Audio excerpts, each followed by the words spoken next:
My husband has been pushing me to let my sister be a surrogate for our baby, but doing it the traditional way.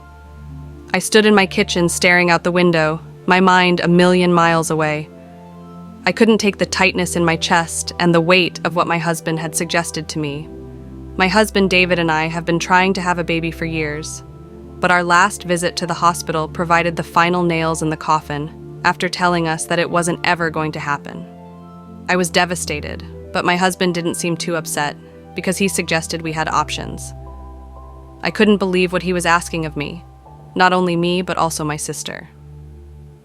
When he first mentioned that we ask my sister to be a surrogate, it didn't come across as the worst idea. But when he suggested we do it the traditional way, it sent my blood running cold. A million thoughts ran through my head as I tried to make sense of what he said and wanted. Was he attracted to my sister all this time? Was he using this as a way to sleep with my sister quilt-free? I was furious, and when I said this to him, he didn't see the problem. Told me his ancestors have done it for centuries. I didn't answer him at first. I didn't trust myself to speak without breaking.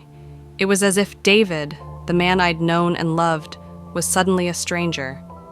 It wasn't just the idea of surrogacy that upset me.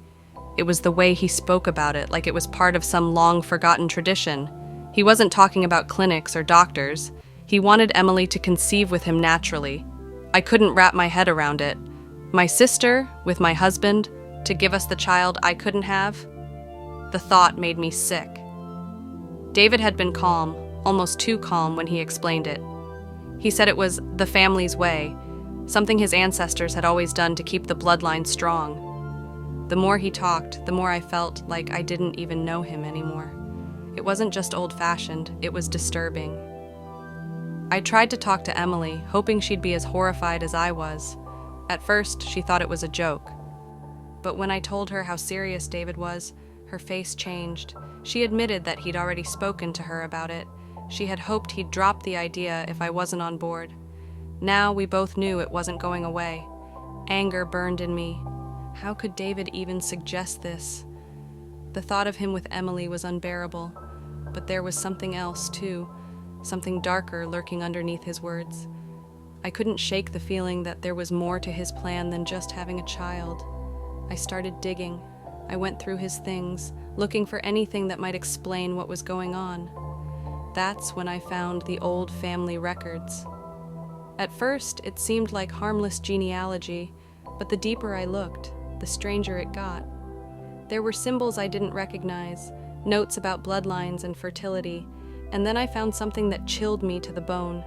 Mentions of rituals, sacrifices, and offerings to some kind of ancient god. Suddenly, everything clicked into place. This wasn't about having a child. David wasn't just trying to keep the family line going. He was planning something far darker. My sister wasn't meant to just carry our baby. She was supposed to be a sacrifice, an offering to this old god his family had worshipped for generations. I felt sick. My mind raced as I pieced it all together. David had been planning this for years. His calm demeanor and the talk of tradition, it was all a cover for something far more sinister. I realized I wasn't just fighting to stop an uncomfortable surrogacy arrangement. I was fighting for my sister's life. When I confronted him, he didn't deny it. He just looked at me with that same eerie calm, saying it was the only way to secure the family's future. Emily had to be the one. She was pure, perfect for the ritual. He spoke like it was already decided, like I had no say in the matter. The desperation in me turned to panic, a gnawing fear that was eating away at me. I had to protect Emily, but I wasn't sure how obsessed my husband was about all this, and the lengths he could go to make it happen. Time was running out, and I knew that if I didn't stop him, I'd lose Emily, and if that happened, the consequences would be far worse than anything I could have imagined. The night of the ritual came. David had prepared everything, symbols drawn on the floor, candles flickering in strange, unnatural patterns. Emily stood off to the side, trembling, terrified of what was about to happen. I was shaking too, but not out of fear. I was ready. David had no idea how much I had learned, how far I had gone to turn this around. He thought I was beaten, that I had accepted his plan. He had no idea that while he was busy obsessing over his precious old ways, I had been finding something older, something stronger. As David began the chant, my heart pounded in my chest, but I stayed silent, watching him call on forces he didn't fully understand. He moved toward Emily, ready to start the final part of the ritual, but that's when I made my move.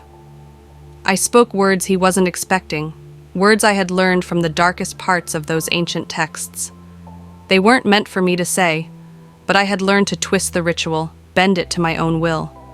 I had spent weeks preparing for this moment, memorizing everything I needed to make sure that he would be the one who paid the price. David froze as the energy in the room shifted. The symbols on the floor flickered, changing shape, twisting into something unfamiliar even to him. His confidence wavered, and for the first time, I saw fear in his eyes. He tried to finish the chant, but the words fell flat. "You don't understand what you're doing," he tried to shout.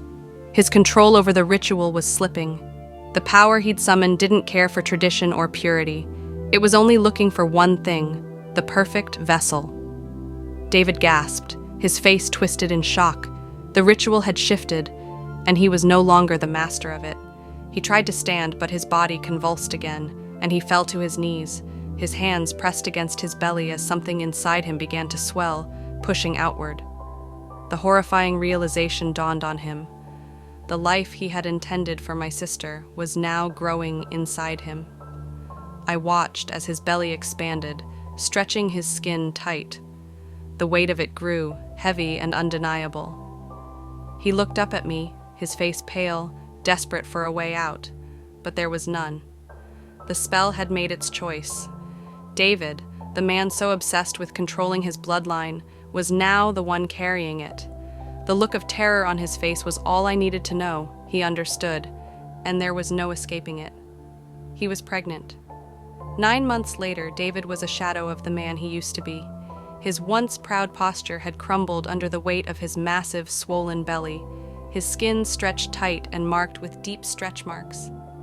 His feet were constantly swollen, and his face, once stern, was now puffy and exhausted from sleepless nights of cramps, back pain, and the relentless discomfort of carrying life inside him.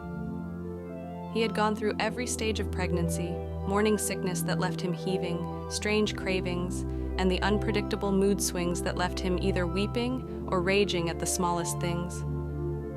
His body ached in ways he never imagined, his back hunched as he waddled through the house, barely able to move with the burden of his own making. The reality of pregnancy had shattered any last trace of his arrogance, leaving him humbled and broken.